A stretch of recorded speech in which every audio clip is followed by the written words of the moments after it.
The National Development Plan recognizes that reducing the cost of living is essential for broadening economic participation and eliminating poverty. Alongside the economic wage, as we call it, that is earned through work, the social wage provided by government is a steadily rising contribution to improving the living conditions of working people and their families. Substantial growth in social spending over the past decade has financed a threefold increase in the number of people receiving social grants, doubling in per capita health spending, construction of 1.5 million free homes, and the provision of free basic education to the poorest 60% of learners. The impact is evident in improved living standards, expanded access to basic services, and the changing landscape of both urban and rural areas. Mr. Speaker, the social assistance budget has increased by an average of 11% a year since 2008-2009, in part due to the extension of the child support grant to the age of 18. Spending on social assistance will rise to 120 billion rands next year. The old age grant and disability grants will increase in April from 1,200 rands a month to 1,260 rands a month. The foster care grant will increase from 770 rands to 800 rands a month. And the child support grant will increase to 290 rands in April and 300 rands a month in October. It is also proposed that the old age grant means test should be phased out by 2016, accompanied by offsetting revisions to the secondary and tertiary rebates that's in the income tax system. All citizens over a designated age will be eligible for the grant, which will simplify its administration and address the disincentive to save that arises from the present means test.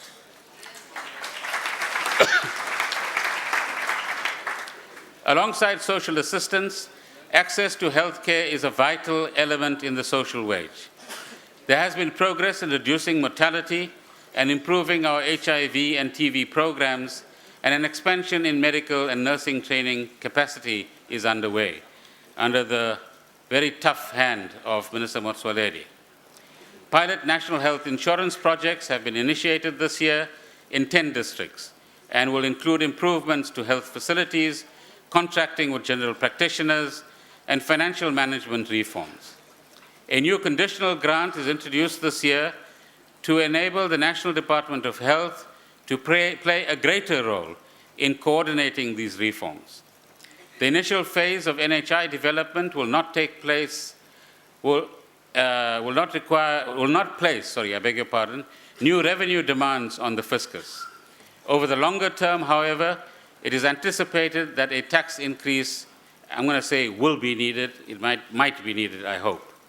The National Treasury is working with the Department of Health to examine the funding arrangements and the system reforms required for NHI.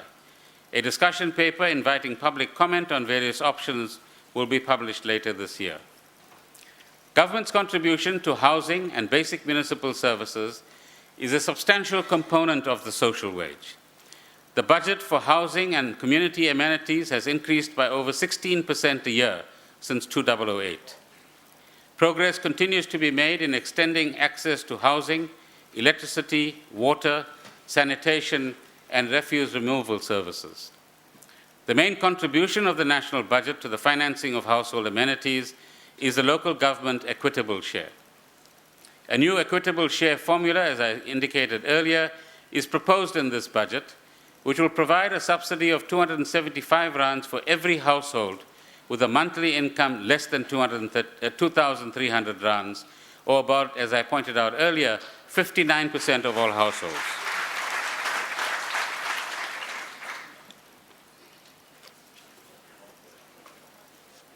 We also recognize that many businesses provide their employees with housing assistance or housing loans.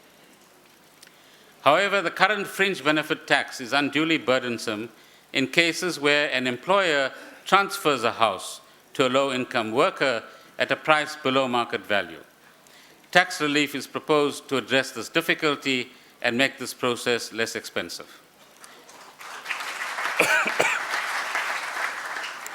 Mr. Speaker, the social wage complements employment earnings and contributes to a more equitable and inclusive economic growth path. National health insurance and further steps in social security reform will also reinforce social solidarity and the decent work agenda. Social spending, however, is not a substitute for job creation and for people having jobs. One of our most because we must all agree, as the President has indicated on many occasions, that all able-bodied persons in South Africa should have a job, should have the dignity of a job, should have the security of income, and have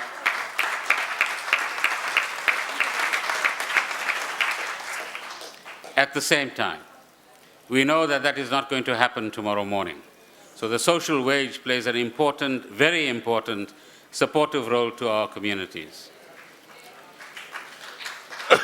One of our most pressing development challenges is to expand work opportunities for young people, as I indicated earlier.